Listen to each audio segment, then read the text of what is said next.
Hello everyone, how are you all. So आज मैं आपको करवा रही हूँ मिडिल टर्म ब्रेकअप किस तरीके से किया जाता है। बिल्कुल बिगनर लेवल से करवाऊँगी और ये मेरी वीडियो पार्ट 1 होगी। इसके बाद जो मैं वीडियो बनाऊँगी वो भी मिडिल टर्म ब्रेकअप से रिलेटेड होगी, लेकिन वो थोड़ा सा हाई लेवल की होगी।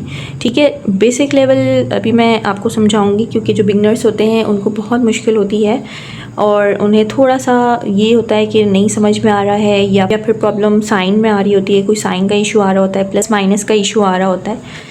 तो यहाँ पे मैं बेसिक लेवल से करवाऊँगी आपको। सिर्फ मैंने ये वीडियो आपको समझाने के लिए बनाई है, इसमें हम कोई एक्सरसाइज नहीं करेंगे, बल्कि मैं एग्जांपल के थ्रू आपको समझाऊंगी। ठीक है, कोशिश करूँगी जो बिगनर्स हैं उनको बहुत अच्छी तरीके से समझ में आ जाए। ये समझ में आ जाएगा तो आप हाई लेवल भी बहुत ईजीली कर सकते हैं। ठीक है, तो मैंने जो एक्सप्रेशंस यहाँ पे एग्जाम्पल के तौर पर लिए हैं वो बहुत ईजीली हैं। पहले हम ईजी एक्सप्रेशंस को सॉल्व करना सीखेंगे और उसके बाद फिर हम स्टेप बाय स्टेप थोड़ा सा आगे जाएंगे। यहाँ पे जो मिडिल टर्म ब्रेकअप हम करेंगे उसके लिए हम कुछ स्टेप्स को फॉलो करेंगे। राइट, स्टेप्स क्या होंगे वो मैंने यहाँ पे मेंशन किए हैं। यहाँ पे मैंने लिखा है स्टैंडर्ड फॉर्म, यानी कि जो हमारे पास एक्सप्रेशन होगा ना, एक्सप्रेशन भी लिखा हुआ है, ये एक्सप्रेशन है, मैं भी आपको बताऊंगी। पहले हम इसको रीड कर लेते हैं। तो जो हमारे पास एक्सप्रेशन होगा वो स्टैंडर्ड फॉर्म में होना चाहिए। फर्स्ट स्टेप हमने ये देखना है। ठीक है, और इसी स्टेप को हम फॉलो करते हुए अपना मिडिल टर्म ब्रेकअप करेंगे। सेकेंड स्टेप में हमने कॉमन लेना होगा। अगर हमारे पास एक्सप्रेशन में कोई चीज़ कॉमन आ रही है तो हम वो कॉमन लेंगे, और अगर कुछ भी कॉमन नहीं आ रहा है तो कोई इशू नहीं है। थर्ड स्टेप में, जो कि बहुत इंपॉर्टेंट स्टेप है, लास्ट टर्म और फर्स्ट टर्म को हमने मल्टीप्लाई करवाना होगा। या तो last term multiplied by first term कर लें, या first term multiplied by last term कर लें, बात एक ही है। फोर्थ स्टेप जो कि बहुत इंपॉर्टेंट है, फोर्थ स्टेप को मैंने 2 सब स्टेप में डिवाइड किया है, पार्ट ए और पार्ट बी। ठीक है, पार्ट ए और पार्ट बी। तो 4 टर्म्स ऐसी मल्टीप्लाई करवाएंगे कि थर्ड टर्म में जो हमने मल्टीप्लाई करवाया होगा वो टर्म आनी चाहिए। इसी का जो नेक्स्ट स्टेप होगा वही सेम नंबर प्लस या माइनस करवाएंगे तो मिड टर्म आनी चाहिए। ठीक है, और यहाँ पे मैंने लिखा है नंबर शुड बी सेम। इन दोनों में सेम नंबर आने चाहिए। अगर यहाँ पे 8 और 1 है तो यहाँ पे भी 8 और 1 आना चाहिए। हम एग्जाम्पल की तरफ चलते हैं। यहाँ पे मैंने एग्जाम्पल लिखी है b² + 8b + 15। ये मैंने एग्जाम्पल लिखी है। यहाँ पे जो सबसे पहला स्टेप है वो है स्टैंडर्ड फॉर्म। स्टैंडर्ड फॉर्म में हमारा एक्सप्रेशन होना चाहिए। तो अब ये देखें एक्सप्रेशन जो है स्टैंडर्ड फॉर्म में है या नहीं। स्टैंडर्ड फॉर्म किसे कहेंगे? सबसे पहले वेरिएबल के ऊपर स्क्वायर होगा, उसके बाद वेरिएबल की पावर 1 आएगी और लास्ट में कांस्टेंट आएगा। कांस्टेंट में कोई वेरिएबल नहीं होगा, सिर्फ नंबर होगा। ठीक है, अगर मैं इसकी एग्जांपल इस तरह बताऊं कि फॉर एग्जांपल इस एग्जांपल को फॉलो कर रही हूँ, 8b + 15 + b²। तो अब क्या ये स्टैंडर्ड फॉर्म में है? तो ये स्टैंडर्ड फॉर्म में नहीं है। क्यों नहीं है? क्योंकि जैसे मैंने अभी आपको बताया, सब वेरिएबल की पावर हाई होनी चाहिए, या हाईएस्ट पावर होनी चाहिए, या पावर स्क्वायर में होनी चाहिए। तो यहाँ पे इसको हम स्टैंडर्ड फॉर्म में करेंगे, b²। ठीक है, उसके बाद प्लस, उसके बाद ये वाला लिखेंगे 8b, और कांस्टेंट हमेशा जो नंबर होता है वो लास्ट में आता है। तो ये हमने इसको बना लिया है स्टैंडर्ड फॉर्म में। ठीक है, ये हो गया स्टैंडर्ड फॉर्म। ये है हमारा फर्स्ट स्टेप। सेकंड स्टेप में देखना है कि क्या इसमें कोई कॉमन है या नहीं। अब कॉमन क्या है, किस तरह हम देखेंगे। यहाँ पे आप देखें b है, यहाँ पे b है, लेकिन यहाँ पे b नहीं है। कॉमन हम जब भी लेते हैं जब तीनों में एक जैसी चीज़ें होती हैं, या तीनों में ऐसे नंबर्स होते हैं जो एक ही टेबल से डिवाइड हो रहे होते हैं। तो यहाँ पे b है, यहाँ पे b है, लेकिन यहाँ पे b नहीं है, तो वेरिएबल कोई कॉमन नहीं है। यहाँ पे b के साथ कोई नंबर नहीं है, इसका मतलब है कि यहाँ पे 1 है। अब यहाँ पे नंबर 1 है, यहाँ पे 8 है और यहाँ पे 15 है, तो कोई ऐसा नंबर है जो इन तीनों को डिवाइड करता हो। तो यहाँ पे कोई भी नंबर नहीं है ऐसा, तो यहाँ पे कोई भी कॉमन नहीं है। हो गया सेकेंड स्टेप। उसके बाद हमने देखना है थर्ड स्टेप। थर्ड स्टेप में क्या करते हैं, लास्ट टर्म मल्टीप्लाई होगी फर्स्ट टर्म से, या फर्स्ट टर्म मल्टीप्लाई होगी लास्ट टर्म से। अब फर्स्ट टर्म क्या है, ये वाली हमारे पास है फर्स्ट टर्म, ये हम सेकेंड टर्म कह सकते हैं, और इसको हम मिड टर्म कहते हैं। ठीक है, मिड टर्म, इसी को हमें ब्रेक करना होता है, मिड भी हम इसको ब्रेक करेंगे। और ये वाली जो है ये है लास्ट टर्म। जो थर्ड स्टेप है इसमें है फर्स्ट टर्म मल्टीप्लाई होगी लास्ट टर्म से, या लास्ट टर्म मल्टीप्लाई होगी फर्स्ट टर्म से। लास्ट टर्म क्या है यहाँ पे 15, या अगर फर्स्ट टर्म लिखना चाहे तो फर्स्ट टर्म भी लिख सकते हैं। फर्स्ट टर्म है 1, लास्ट टर्म है 15, यहाँ पे हम 15 लिखेंगे। तो 15 1 जा ये हो गया 15। ये स्टेप 3 हमारा कंप्लीट हो गया, राइट। उसके बाद हमारा जो मेन स्टेप आता है वो है स्टेप 4। स्टेप 4 को मैंने सब डिवाइड किया है 2 स्टेप्स में। तो फर्स्ट स्टेप है इसका कि हमें 2 नंबर्स ऐसे चाहिए जिनको हम मल्टीप्लाई करवाएं। तो जो हमारे पास स्टेप 3 में जो मल्टीप्लाई करके नंबर आया है ना, यानी कि 15, तो हमारे पास ये 15 आ जाए। और इसका जो सेकेंड स्टेप जिसको मैंने डिवाइड किया है, 2 नंबर सेम नंबर होने चाहिए, प्लस या माइनस करवाएंगे तो हमारे पास मिड टर्म आए। और यहाँ पे हमारे पास मिड टर्म कौन सी है, ये वाली है 8b। यहाँ पे 8 लिख लेते हैं, b आप अभी रहने दें, पहले हम सिर्फ नंबर्स देखते हैं। तो यहाँ पे अब ऐसा कौन सा नंबर है कि हम इन दोनों को मल्टीप्लाई करवाएं तो 15 आए, और वही सेम नंबर, अलग नंबर नहीं होने चाहिए, बिल्कुल सेम नंबर प्लस या माइनस करवाने से 8 आ रहा हो। तो अगर हम 3 को 5 से मल्टीप्लाई करवाएं, या 5 3 ज़ा 15, राइट, यहाँ पे लिखें 5 3 ज़ा 15 हो गया। 5 में हम ऐड करवाएंगे, ठीक है, 5 में हम ऐड करवाएंगे 3 को, 5 में 3 ऐड करेंगे तो 8 आ जाएगा, राइट। देखें ये दोनों नंबर सेम है ना, 5 को मल्टीप्लाई करवाया था 3 से और 5 प्लस करवाया 3 से, 5 6 7 8। यहाँ पे क्या करवाया हमने, 5 प्लस 3, तो हमारे पास क्या आ रहा है 8। और इसको हम इस तरह ब्रैकेट में कर लेंगे। ब्रैकेट में करने से अभी आपको मैं बताऊँगी, यहाँ पर आपको ईजी हो जाएगा। ये चीज़ हमने सॉल्व कर ली ना, अब इसको सॉल्व करना बहुत आसान हो गया। तो यहाँ से हम करना स्टार्ट करते हैं। देखें पे 1b² है, आप b² भी लिख सकते हैं, 1 लिखें या ना लिखें कोई मसला नहीं होता। वेरिएबल लिखा होता है तो वहाँ पे ये ऑब्वियस बात होती है कि वहाँ पे 1 है, ठीक है। तो यहाँ पे मैं b ही लिख लेती हूँ, b² प्लस तक हम एज इट इज़ लिखेंगे, ठीक है।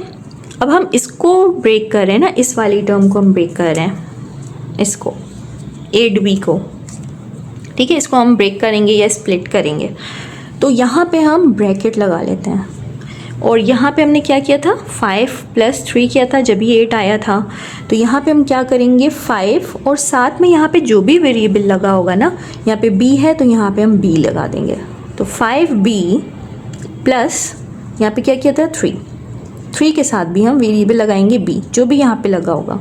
ब्रैकेट को क्लोज कर देंगे और प्लस 15 एज इट इज़ लिख लेंगे। इस ब्रैकेट को रिमूव करेंगे। b² plus 5b plus 3b plus 15। आप लोग ये कह सकते हैं कि भाई ब्रैकेट क्यों लगाया है, हम डायरेक्टली भी कर सकते हैं।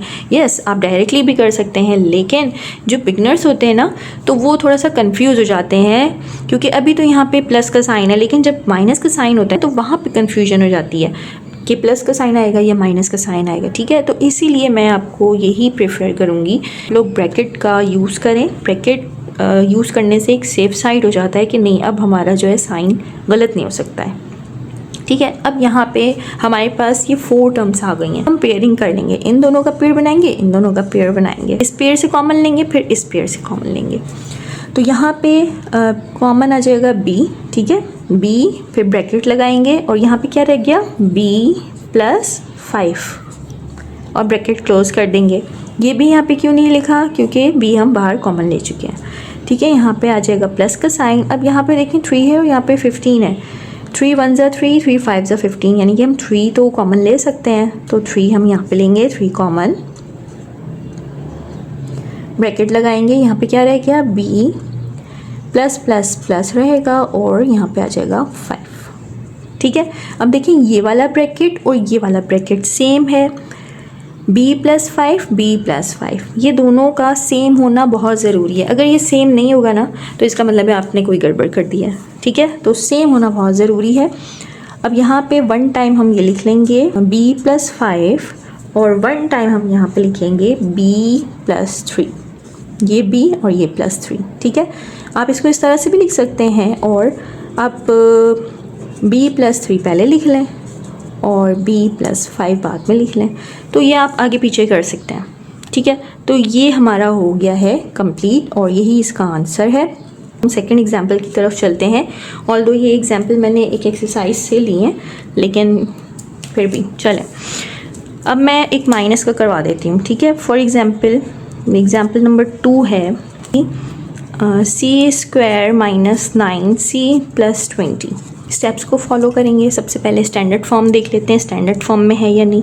तो ये स्टैंडर्ड फॉर्म है क्योंकि स्क्वायर वाला पहले है, वेरिएबल की हाईएस्ट पावर है, उसके बाद c है, इसकी पावर 1 है और लास्ट में कांस्टेंट है। तो स्टेप 1 तो ऑलरेडी है ये। अब इसमें कॉमन देख लेते हैं। इसमें कोई कॉमन है तो यहाँ पे कोई कॉमन नहीं है, यहाँ पे c के साथ कोई नंबर नहीं, इसका मतलब है यहाँ पे 1 है। अब 1 है और फिर 9 है, फिर 20 है। अब कोई भी ऐसा नंबर नहीं है कि जो इन तीनों को डिवाइड करता हो, ठीक है। तो इसका मतलब ये हुआ कि इसमें कोई भी कॉमन नहीं है, हम कॉमन ले नहीं सकते। स्टेप है first term multiplied by last term, ठीक है। फर्स्ट टर्म है और ये लास्ट टर्म है, ये लास्ट टर्म को मल्टीप्लाई करवा लें फर्स्ट टर्म से। तो यहाँ पे फर्स्ट टर्म कौन सी है, ये वाली फर्स्ट टर्म है यानी कि 1, ठीक है। और लास्ट टर्म क्या है, ये वाली लास्ट है, तो 20। तो 1 को मल्टीप्लाई करवाएंगे 20 से, तो यहाँ पे आ जाएगा 20। अब स्टेप 4 को फॉलो करते हैं। 2 नंबर्स ऐसे मल्टीप्लाई करवाएंगे कि हमारे पास जो थर्ड स्टेप में हमने मल्टीप्लाई करवाया वो नंबर आए, यानी कि 20। तो यहाँ पे करते हैं, ये स्टेप 3 है, ये स्टेप 4 है।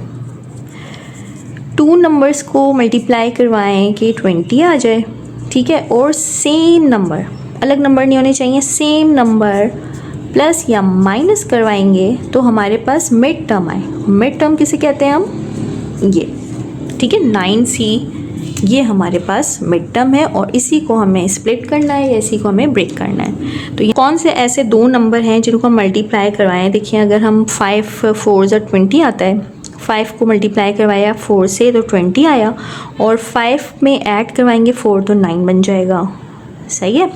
तो यहाँ पे हम करेंगे 5 मल्टीप्लाइड बाय 4, 5 4 20, और 5 में हम ऐड करवा रहे हैं, ठीक है, हम ऐड करवा रहे हैं 4 को, तो 9 आ रहा है। देखिए सेम नंबर है ना, तो सेम नंबर आना बहुत ज़रूरी है। स्टेप को तो हमने फॉलो कर लिया है, यहाँ तक हमने कंप्लीट कर लिया। अब इसको करना बहुत आसान हो गया है, तो यहाँ से करना स्टार्ट करते हैं। c² माइनस तक एज इट इज़ ब्रैकेट। यहाँ पे हमने क्या किया है, 5 + 4 यानी कि 5 वेरिएबल लगाएंगे, यहाँ पे c है, यहाँ पे c लगाएंगे, प्लस करवाएंगे 4c और ब्रैकेट क्लोज प्लस 20, 5 + 4 9। अब यहाँ पे देखिए, अब यहाँ पे हम इस ब्रैकेट को रिमूव करेंगे। जब हम ब्रैकेट को रिमूव करेंगे ना तो हमारे साइन भी चेंज होंगे, इसीलिए मैंने यहाँ पे ब्रैकेट का यूज़ किया था। For the safe side bracket लगा लेंगे तो आपको साइन की टेंशन नहीं होगी कि आपने साइन सही लगाया है या नहीं। यहाँ पे c² माइनस 5c, अब ये माइनस और ये plus, minus plus minus 4c plus 20। 4 terms आ गई हैं, हम पेयरिंग कर लेंगे और कॉमन ले लेंगे। कॉमन लेंगे तो यहाँ पे c कॉमन आ जाएगा क्योंकि c इधर भी है, c इधर भी है, और फिर ब्रैकेट लगाएंगे। यहाँ पे क्या रह जाएगा, c, क्योंकि हमने एक c कॉमन लिया, एक c तो ऑलरेडी है, माइनस 5। c हम नहीं लिखेंगे क्योंकि c हम कॉमन ले चुके हैं, माइनस यहाँ पे लगाएंगे 4 क्यों, 4 1 ज़ा 4, 4 5 ज़ा 20, ठीक है। और यहाँ पे क्या आ जाएगा c। अब देखें ये माइनस और ये प्लस, माइनस प्लस कन्वर्ट हो जाएगा माइनस में, 4 5 ज़ा 20, ठीक है। अब ये वाला ब्रैकेट देखें और ये ब्रैकेट देखें, सेम है ना, तो इसका मतलब हमने सही किया है। तो c - 5 और c - 4, ये हो गया इसका आंसर। और आप इसको आगे पीछे भी करके लिख सकते हैं, c - 4 और c - 5, इतना कोई इशू नहीं होता। तो ये हो गया हमारा आंसर। आई होप कि आपको ये क्लियर हो गया होगा। तो चलिए मिलते हैं इंशाल्लाह नेक्स्ट वीडियो में। अपना ख्याल रखिएगा और मेरे चैनल को सब्सक्राइब करना बिल्कुल मत भूलिएगा। Good bye.